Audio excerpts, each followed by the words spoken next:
Prépare-toi à bloquer la route, s'il te plaît. Une nouvelle journée commence pour ces policiers. Leur mission, faire respecter les consignes de confinement dans la lutte contre le coronavirus. Et pour ce faire, ils déploient un checkpoint filtrant. Ici, dans l'une des routes de Modi'in. Bonjour, vous allez bien? Vous allez où? Merci, bonne journée. Pendant que cet officier pose les questions, cette policière note les détails sur cette tablette. Et grâce au partage des renseignements de toutes les instances gouvernementales, elle peut savoir si la personne devait être en confinement. Dans la lutte contre l'expansion du virus, nous pouvons voir derrière nous un barrage filtrant dirigé par nos policiers de la station de Modine avec la coopération de Tsahal. L'objectif de ce barrage, c'est de voir que les civils respectent les directives et leur application par la police et leur donner un sentiment de sécurité.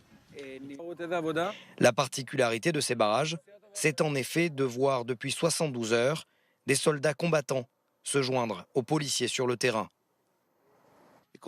La police dirige les opérations, nos soldats se tiennent à leur côté et reçoivent les directives, de telle manière à les aider et à renforcer leur présence. Ces soldats sont des parachutistes. Ils ont été formés à combattre des ennemis traditionnels. Mais face à l'ampleur de la crise sanitaire, toutes les forces sont sur le pied de guerre. En tant que commandant de bataillon de combattants, je ressens une grande fierté et un grand mérite de participer à l'effort national de guerre contre le coronavirus. Et de même qu'il me faut accepter la mission de combattre sous le feu ennemi lorsque l'ordre m'est donné, notre mission est ici aussi de protéger les citoyens israéliens. Mes soldats ressentent aussi une vraie fierté d'opérer et de participer à l'effort national. Au final, ce sont nos familles, notre peuple que nous protégeons. C'est exactement le modèle que voulait le Premier ministre Benyamin Netanyahou, déployer des forces policières au sol, soutenues par des soldats. C'est exactement de la manière dont ça fonctionne. L'officier de police en charge des opérations donne ainsi les instructions au commandant militaire. Son objectif est de faire en sorte que chaque soldat sache ce qu'il a à faire. Et visiblement, ça fonctionne. On le verra au fur et à mesure que le nombre de personnes infectées réduit et que le pays parvienne à enrayer l'expansion de ce virus. Mais je peux vous dire que cette coopération fonctionne, les soldats font un excellent travail, de même que nos policiers. Des policiers qui sont bel et bien contraints de combiner toutes leurs opérations, sans oublier la gestion de la vie civile.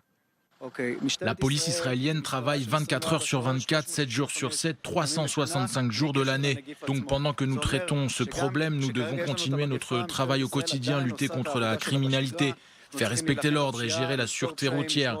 Donc nous devons, pour lutter contre ce virus, renforcer notre présence pour pouvoir combiner toutes nos opérations. C'est la raison pour laquelle nous avons besoin de ces soldats, pour doubler nos forces et lutter efficacement contre le virus.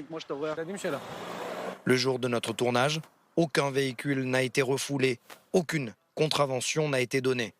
Signe qu'ici, les civils ont respecté les consignes de confinement.